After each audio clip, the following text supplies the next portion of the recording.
Sejarah hari lahir Pancasila berawal dari kekalahan Jepang pada Perang Asia Timur Raya. Jepang berusaha mendapatkan hati masyarakat dengan menjanjikan kemerdekaan kepada Indonesia dan membentuk sebuah lembaga yang tugasnya untuk mempersiapkan hal tersebut. Jepang setidaknya menjanjikan kemerdekaan kepada Indonesia sambil menunggu situasi membaik. Pada tanggal 1 Maret tahun 1945, Kumakichi Harada selaku Jenderal Dai Nippon yang membawahi Jawa, mengumumkan akan dibentuk suatu badan baru dengan nama Dokuritsu Junbi Kosakai. Secara garis besar, BPUPKI dibentuk untuk menyelidiki hal-hal yang penting sekaligus menyusun rencana mengenai persiapan kemerdekaan Indonesia. Demikian seperti yang termaktub dalam maklumat Gunseikan. Kepala Pemerintahan Militer merangkap Kepala Staf. Nomor 23. BPUPKI dalam periode kinerja, yang hanya beberapa bulan, telah menggelar 2 kali sidang resmi, tanggal 29 Mei sampai tanggal 1 Juni, dan 10-17 Juli tahun 1945.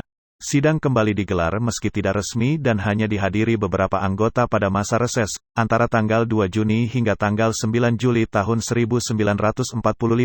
Sidang pertama pada tanggal 29 Mei tahun 1945 bertempat di Gedung Chuo Sangiin, sekarang Gedung Pancasila. Anggota membahas tema dasar negara. Sidang berjalan sekitar hampir 5 hari. Kemudian pada hari terakhir, tanggal 1 Juni tahun 1945, Soekarno menyampaikan gagasannya terkait dasar negara Indonesia, yang dinamai Pancasila.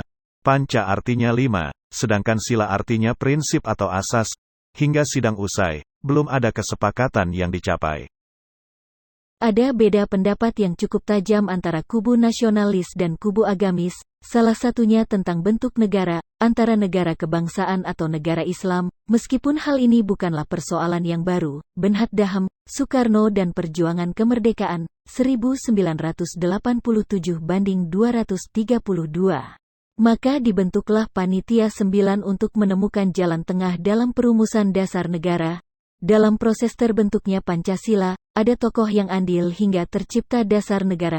Mereka terbentuk dalam Panitia 9, antara lain Soekarno, Muhammad Hatta, Abi Kusno Cokrosojoso, Agus Salim, Wahid Hasjim, Muhammad Yamin, Abdul Kahar Muzakir, A. Maramis, dan Ahmad Subarjo.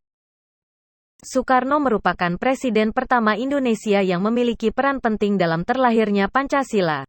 Dirinya memiliki gagasan dalam sidang BPUPKI berisi 5 poin yakni 1. Kebangsaan Indonesia 2. Internasionalisme atau kemanusiaan 3. Konsensus atau demokrasi 4. Kesejahteraan sosial 5. Dewa tertinggi M. Yamin juga ikut andil mengemukakan 5 dasar negara Indonesia, antara lain 1. Dewa tertinggi 2. Persatuan bangsa Indonesia 3.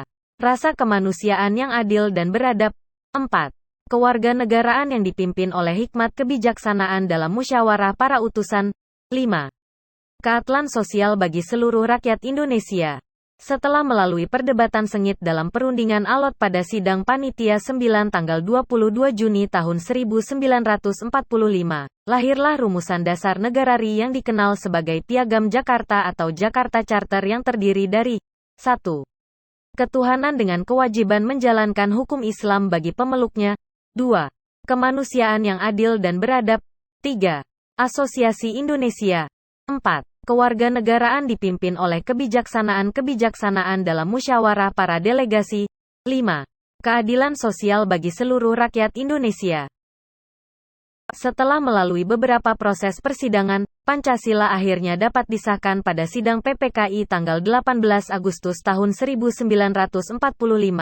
Pada sidang tersebut, disetujui bahwa Pancasila dicantumkan dalam Mukadimah Undang-Undang Dasar 1945 sebagai dasar negara Indonesia yang sah. Dalam proses terciptanya sebuah dasar negara yang membutuhkan gagasan dari tokoh-tokoh hebat yang dimiliki oleh bangsa Indonesia. Banyak jalan yang dilewati hingga lahir Pancasila pada tanggal 1 Juni. Satu momen yang wajib diketahui oleh penerus bangsa, seperti yang dikatakan Bung Hatta, dan ingat juga, bahwa Pancasila adalah kontrak rakyat Indonesia untuk menjaga persatuan dan solidaritas kita sebagai suatu bangsa. Anak muda sekarang tidak bisa melupakan ini dan mengabaikannya. Katanya, itulah sejarah singkat hari lahir Pancasila. Semoga informasi ini bermanfaat.